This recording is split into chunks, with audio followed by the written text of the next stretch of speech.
Cortese comitato di selezione dell'ISPI, in quanto il 2024 giunge al termine. Spero che questa stagione vi porti momenti di riflessione e celebrazione.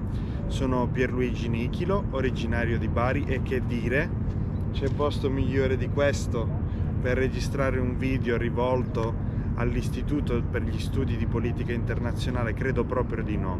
Un territorio diviso tra due parti, denominate rispettivamente europea e asiatica, unito dalla stessa amministrazione, denominato Istanbul. Sono proprio qui di fronte al ponte che collega il lato asiatico e quello europeo della città, con l'intento di lanciare un messaggio di unità, un valore che mi appartiene. Non a caso si dice che l'unità fa la forza, ma ormai questo valore sembra poco attuale oggi più che mai anche nel campo geopolitico. La bellezza, il fascino e la vibrante energia del Bosforo sono la copertina del leitmotiv che condividono questo video e l'ISPI, la geopolitica. La prova? Esattamente questo posto. Ho visitato questo posto a giugno in occasione della mia partecipazione alla conferenza internazionale dell'International Association for Energy Economics, tenutasi qui alla Boğaziçi University, l'Università del Bosforo. Il titolo dell'evento? Energy, Sustainability, Security, Efficiency and Accessibility in a Time of Transition. Ebbene sì, questo titolo condensa con efficacia tutti i temi sui quali mi aggiorno continuamente, perfettamente in linea con le aspettative del programma Future Leaders. Formare una classe dirigente per l'Italia con gli occhi verso il mondo che cambia. Ed è proprio questo cambiamento, questa parola transition, che è tanto attuale sia nel settore energetico che nel campo geopolitico, che echeggia forte in questa città, una città a ponte tra i due poli del mondo, unica in questo. Tra questi due poli si gioca oggi la contesa dell'egemonia politica globale, ora più che mai alla luce della caduta del regime siriano. Qui si congiungono e si frammentano al tempo stesso in maniera controversa questi due poli che chiamerei con una semplificazione azzardata e solo in parte anacronistica l'Est e l'Ovest. Proprio l'utilizzo di questa denominazione apparentemente obsoleta è uno dei pilastri cardine della mia professionalità, la mia capacità analitica. La capacità di analizzare eventi e situazioni tramite una logica appunto situazionale attuale, veicolata dalle informazioni del mondo reale, è quella colmata tramite la delineazione di uno scenario potenziale attraverso l'utilizzo di informazioni storiche circoscritte da una parte, quali ad esempio l'eco dell'Est e dell'Ovest e di eventi piuttosto recenti, e di informazioni teoriche dall'altra, che appartengono alla storia più antica e a teorie geopolitiche di più ampio respiro e generali, quali affermazioni tradizionalmente vere sui regimi o sulle istituzioni democratiche. Il mio percorso è iniziato con la costruzione delle fondamenta analitiche attraverso una laurea triennale e magistrale in ingegneria meccanica presso il Politecnico di Torino, con competenze maturate attraverso una combinazione successiva di ruoli professionali sul campo e in ufficio, nella produzione di combustibili fossili e nella generazione di energia rinnovabile.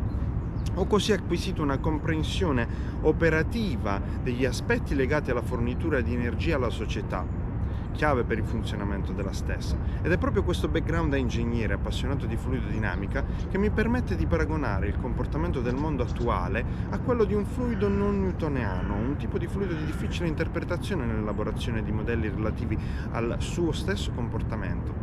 Come potrebbero dire gli ingegneri, un fluido che potrebbe impazzire, che impazzisce in qualche modo, richiamando il titolo dell'illuminante webinar ISPI di chiusura del 2024. Il mondo è impazzito?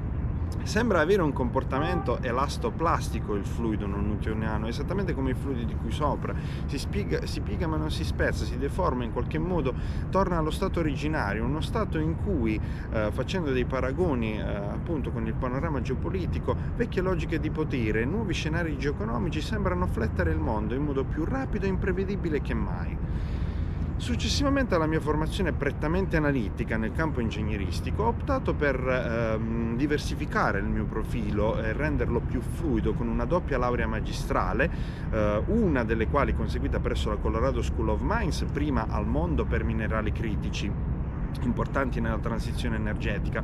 E l'IFP School, un'università sita a Parigi con lunga tradizione nel settore degli idrocarburi, ora focalizzata sull'elettrificazione massiva della società.